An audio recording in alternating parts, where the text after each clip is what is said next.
Ça semble être une évidence. Tout le monde en est conscient, tout le monde en parle, mais en pratique, il n'y a rien qui est fait.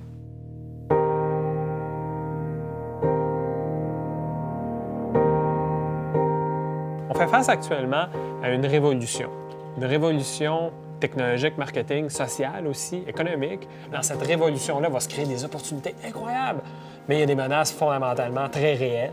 En l'occurrence, il y a des espèces qui vont s'établir, il y a des espèces qui vont disparaître aussi. Certains ont pris une décision de continuer à opérer les activités marketing d'un point de vue traditionnel, fine. Mais il y en a d'autres qui ont décidé que la publicité, en fait, pour eux, leurs besoins, c'était une extension de leurs opérations. Le service en ligne, l'interaction avec les forums de discussion. Qu'un consommateur parle d'un forum de discussion, c'est extrêmement important d'un point de vue marketing. Ça, il y en a qui l'ont compris. On aspire à des idéaux dans lesquels le web n'est pas une bannière, c'est pas une page statique. Le web est une discussion, c'est un échange. On a cette urgence-là, ce sentiment d'urgence-là pour dire qu'il faut faire le web d'une manière différente.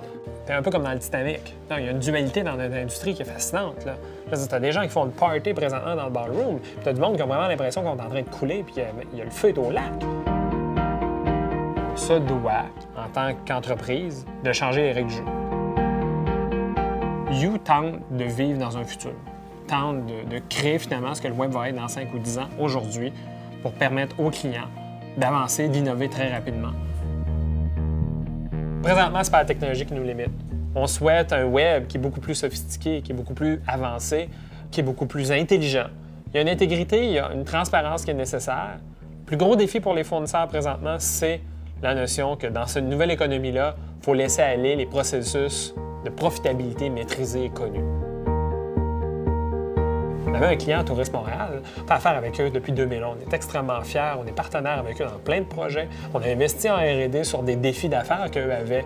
Mais il nous est arrivé une situation en 2007 où 40 de notre chiffre d'affaires sur un projet spécifiquement, 40 de notre profitabilité venait d'un projet dans lequel on a trouvé une technologie alternative. Puis il n'y avait plus besoin de nous. Bien, c'est nous qui l'avons amené aux clients, c'est nous qui l'avons même aidé à faire cette transition-là. Ce qui aurait pu être perçu comme étant un suicide d'entreprise, en réalité, on pense que c'était nécessaire et fondamental pour permettre et s'assurer de l'évolution. Puis ils ont été encore plus fidèles à nous dans le processus. Pour nous, on se doit d'être en mesure d'aider nos clients en disant, OK, si j'ai une nouvelle technologie qui peut le faire à 5 $, c'était ma marge de profit principale pour mon organisation, on se doit d'avoir l'intégrité de communiquer au client cette information-là, puis de trouver avec lui des solutions pour l'aider à être plus compétitif, l'aider à réallouer cet argent-là et de travailler en partenariat dans lequel l'entreprise est capable d'être profitable. Mais le dialogue signifie qu'il faut des outils pour dialoguer. Ces outils-là, c'est ce qu'on bâtit chez nous. Donc, on aide nos clients à faire des sites, plus intelligents. Donc, on va parler de quoi? On va parler de CRM, on va parler de sites qui reconnaissent leurs consommateurs. On a des clients qui viennent nous voir de plus en plus avec des projets de R&D de fond. Ces R&D-là sert après ça avec d'autres clients. Donc, on est capable d'en bénéficier. Si on a un pool, une masse critique d'entreprises au Québec qui décident d'innover dans la manière de faire leur activité marketing, rapidement, il y a un peloton qui va se détacher des autres. Parce que le problème est vécu par tout le monde, mais il n'est pas solutionné. Le site de Funcom, très bel exemple de réalisation dans lequel, non seulement ce site-là, le design qu'on a fait est extrêmement immersif, extrêmement engageant, mais en plus, le site est intelligent. Le site reconnaît son auditeur. Si tu viens de Google sur le site de Funcom, puis tu as tapé « job » pour trouver le site ne se comporte pas de la même manière, ne va pas t'accueillir de la même manière, te livrer les mêmes informations, t'adresser les mêmes promotions que si tu viens d'une campagne publicitaire ou si tu viens d'un magazine extrêmement dédié aux joueurs sur Internet. T'sais.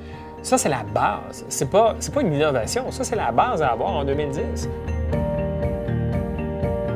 On est futurologue, on voit ce que le web va être dans 5 à 10 ans. Ce qu'on tente à tout coup, c'est de le reproduire maintenant pour donner des outils, des éléments de compétitivité à nos clients qui n'existent pas présentement dans le marché.